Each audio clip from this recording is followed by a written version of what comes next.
আল্লাহ রব্বুল আলামিনের সাথে সম্পর্ক সামনে আনাইতে চেয়েছে, কিন্তু বান্দারে দুনিয়ার জমিনে কেউ চিরজীবন থাকতে পারে নাই। এই দুনিয়ার জমিনে কেউ চিরজীবন থাকতে পারবে না, কারণ মৃত্যু তোমাকে গ্রাস করে ফেলবে, মৃত্যু তোমাকে গ্রাস করে ফেলবে। এই জন্য আল্লাহ রব্বুল আলামিন আগে সতর্ক বানিয়ে দেয়, কুল্লু নাফসিন যায়িকাতুল মাউত, প্রত্যেকটা প্রাণীর প্রত্যেকটা বস্তুর মৃত্যুর স্বাদ আস্বাদন করতে হবে। এই মৃত্যুর স্বাদটা কেমন ভাবে আস্বাদন করব? এই মৃত্যুর স্বাদটা কেমন? সরকারে দু আলম নবী আলাইহিস সালাতু ওয়াস সালাম যখন মেরাজের রাত্রিতে আল্লাহর সাথে জিহাদ করার জন্য গেছে, আল্লাহর সাথে জিহাদ করার জন্য যখন যায়, ওদের মধ্যে আজরাইলের সাথে দেখা হয়ে গেল। জিজ্ঞেস করল, আজরাইল তুমি মানুষের জানটা কিভাবে কবজ করে একটু জানা দাও।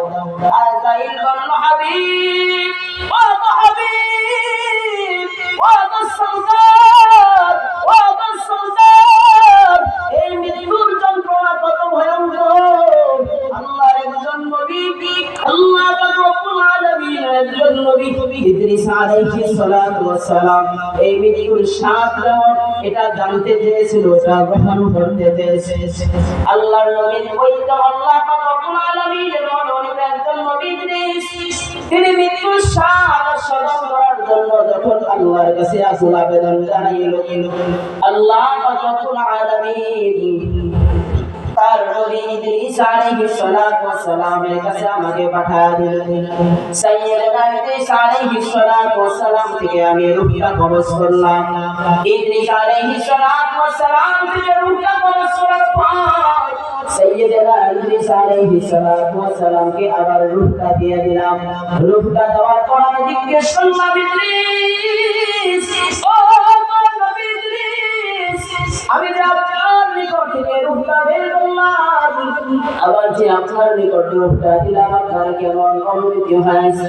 সাইয়্যিদনা ইদ্রিস আলাইহিস সালাতু ওয়াস সালাম বলল, আজরাইল তুমি যখন আমার থেকে রূহটা বের করতেছিলা, তখন আমার অন্তরের মধ্যে এমন কাজ করছে, এমন লেগেছে, মনে হয় যেন আমার শরীর থেকে, আমার পুরা শরীর থেকে তুমি আমার চামড়া পা খসাইতেছো। বলেন নাউজুবিল্লাহ।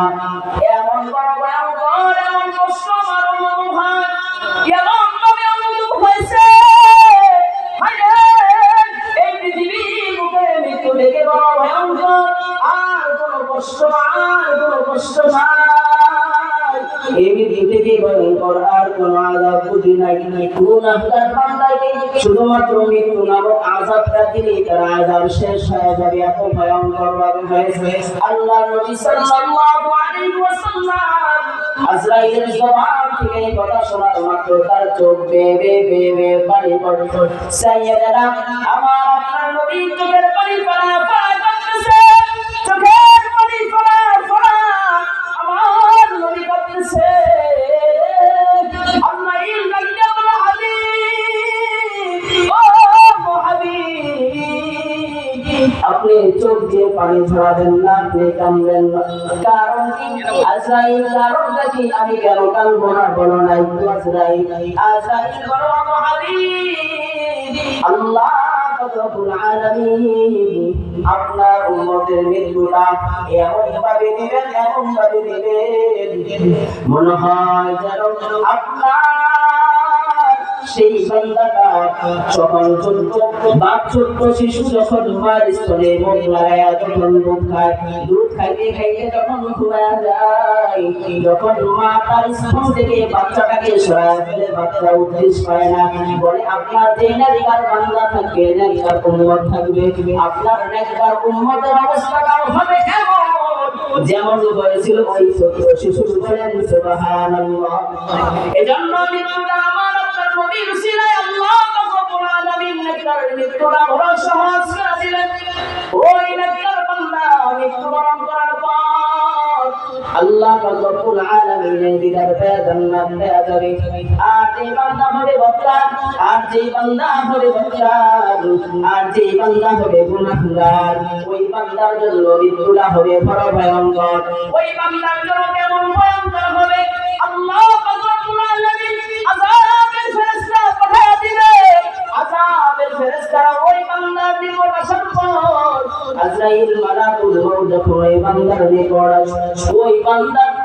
জানটাকে বলবে তুমি তোমার নিজের জানটাকে নিজে কবজ করো, ওই বান্দা নিজের জানটাকে নিজে কবজ করবে, নিজে কবজ করবে।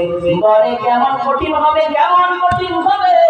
বলে বান্দারে যখন নিজের জানটা নিজে বের করবে তখন তার মধ্যে এত পরিমাণে কষ্ট হবে, এত পরিমাণে কষ্ট হবে, মনে হয় যেন একটা জীবন্ত খাসি, একটা জীবন্ত বকরির চামড়া যদি ছড়ানো হয় যেমন কষ্ট হয় তার থেকে 1000 গুণ বেশি কষ্ট হবে ওই নাফরমান বান্দার রূহ কবজ করা। বলেন নাউজুবিল্লাহ।